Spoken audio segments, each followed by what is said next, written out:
নরেন্দ্র মোদী বিশ্বত ইতিহাস বিকৃতি করেছে।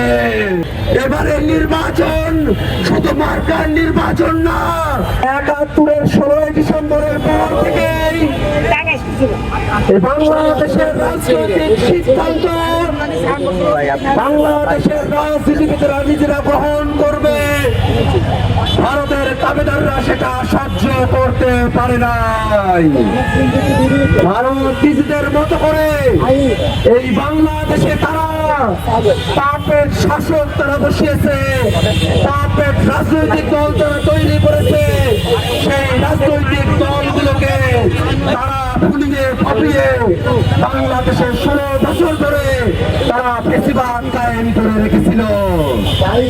২৪-এর অভ্যুত্থানের মধ্য দিয়ে বাংলাদেশের জনগণ বাংলাদেশ থেকে ওই ভারতের পাপের স্বৈরাচার শেখ হাসিনা এবং আওয়ামী লীগকে যেমন উৎখাত করেছে, তেমনই ভাবে বাংলাদেশে গেলে থাকা দিল্লির আধিপত্যবাদের বিরুদ্ধে বাংলাদেশের মানুষেরা তাদের উচ্চ কণ্ঠ তারা জারি করেছে। এই বাংলাদেশকে আর দিল্লির আধিপত্যবাদের মধ্যে দিয়ে বাংলাদেশের সম্ভাবনাকে নষ্ট করার আমরা কোনরূপ সুযোগ দেব না। অত্যন্ত দুঃখের বিষয়, আজকে ১৬ ডিসেম্বরকে নরেন্দ্র মোদী ভারতের বিজয় দিবস হিসেবে উল্লেখ করেছে।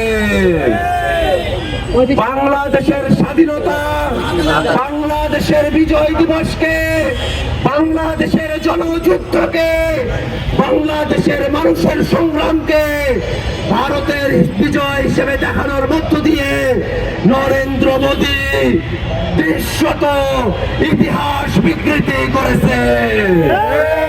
বাংলাদেশের জন্মের সাথে লেগে থাকা ইতিহাসকে বিকৃতির দায়ে অবিলম্বে নরেন্দ্র মোদীকে তার বক্তব্য প্রত্যাহার করতে হবে এবং অন্তর্বর্তীকালীন সরকারের কাছে আমরা আহ্বান জানাই, এটা কোনো ছেলে খেলা নয়।